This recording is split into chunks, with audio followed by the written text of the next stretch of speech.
ನಗರದ 80 ಫೀಟ್ ರೋಡ್ನಲ್ಲಿ ಕಾನೂನು ಬಾಹಿರ ಚಟುವಟಿಕೆಗಳು ನಡೆಯುತ್ತಿವೆ. ಕೂಡಲೇ ಸೂಕ್ತ ನಿರ್ಧಾರ ಕೈಗೊಳ್ಳುವಂತೆ ರಾಜ್ಯ ಸಂಚಾಲಕರಾದ ಸುರೇಶ್ ಗೌಡ ಆಗ್ರಹಿಸಿದ್ದಾರೆ.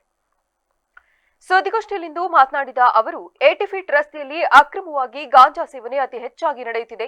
ಹದಿಹರೆಯದ ಯುವಕರು ಈ ರೀತಿಯ ದುಶ್ಚಟಕ್ಕೆ ಗುರಿಯಾಗಿದ್ದು ಕೇವಲ ಗಾಂಜಾ ಸೇವನೆ ಮಾತ್ರವಲ್ಲದೆ ವೀಲಿಂಗ್ನಂತಹ ಪ್ರಕರಣಗಳು ಹೆಚ್ಚಾಗಿ ನಡೆಯುತ್ತಿವೆ. ಇಂತಹ ಚಟುವಟಿಕೆಗಳು ನಡೆಯುತ್ತಿದ್ದರೂ ಪೊಲೀಸ್ ಇಲಾಖೆ ಮಾತ್ರ ಕ್ಯಾರೆ ಎನ್ನುತ್ತಿಲ್ಲ. ಇದರಿಂದ ಸುತ್ತಮುತ್ತಲಿನ ಸಾರ್ವಜನಿಕರಿಗೆ ತೊಂದರೆಯಾಗುತ್ತಿದೆ. ಈ ಕೂಡಲೇ ಪೊಲೀಸರು ಇದಕ್ಕೆ ಸೂಕ್ತ ನಿರ್ಧಾರ ತೆಗೆದುಕೊಳ್ಳಬೇಕು. ಈ ಕುರಿತು ಜಿಲ್ಲಾಧಿಕಾರಿಗೆ ಮನವಿ ಸಲ್ಲಿಸಿದ್ದೇವೆ. ಪೊಲೀಸರು ಕಟ್ಟುನಿಟ್ಟಿನ ಕ್ರಮವನ್ನು ವಹಿಸಲೇಬೇಕು, ಇಲ್ಲವಾದಲ್ಲಿ ಕೋರ್ಟ್ ಮೊರೆ ಹೋಗುವುದಾಗಿ ತಿಳಿಸಿದರು. ಈ ರೀತಿದು ಪದೇ ಪದೇ ಘಟನೆಗಳು ಘಟಿಸ್ತಾ ಇದ್ದರೆ ನಾವು ಈ ಸುಸಂಸ್ಕೃತವಾಗಿ ಈ ಸಜ್ಜನ ನಾಗರಿಕರಿಗೆ ಭಾಳ ಕಷ್ಟ ಆಗುತ್ತೆ. ಯಾಕೆಂದರೆ ಫ್ಯಾಮಿಲಿ, ಮಕ್ಕಳು, ದೊಡ್ಡವರು, ಹಿರಿಯ ನಾಗರಿಕರು ಎಲ್ಲರೂ ಬಜಾರಿಗೆ ಬಂದಿರ್ತಾರೆ, ಮತ್ತು ಮಾಲ್ಗಳಿಗೆ ಬಂದಿರ್ತಾರೆ.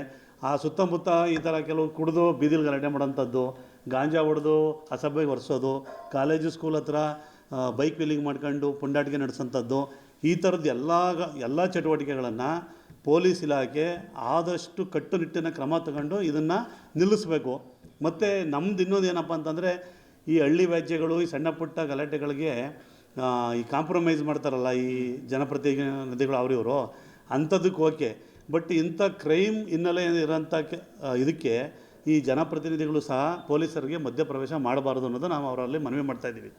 ಮತ್ತು ಈ ಮುಖ್ಯವಾಗಿ ಈ ಕೋರ್ಟ್ ಎದುರುಗಡೆ ಪಾರ್ಕು ಇಂಥ ಎಲ್ಲ ಒಳ್ಳೆ ಜಾಗಗಳಲ್ಲಿ ಬೆಳಗ್ಗೆ 5 ಗಂಟೆಯಿಂದ ರಾತ್ರಿ 10 ಗಂಟೆ ತನಕ ಕಾರಲ್ಲೇ ನಿಲ್ಲಿಸ್ಕೊಂಡು ಕಾರ್ ಮೇಲೆಲ್ಲ ಎಣ್ಣೆ ಇಟ್ಕೊಂಡು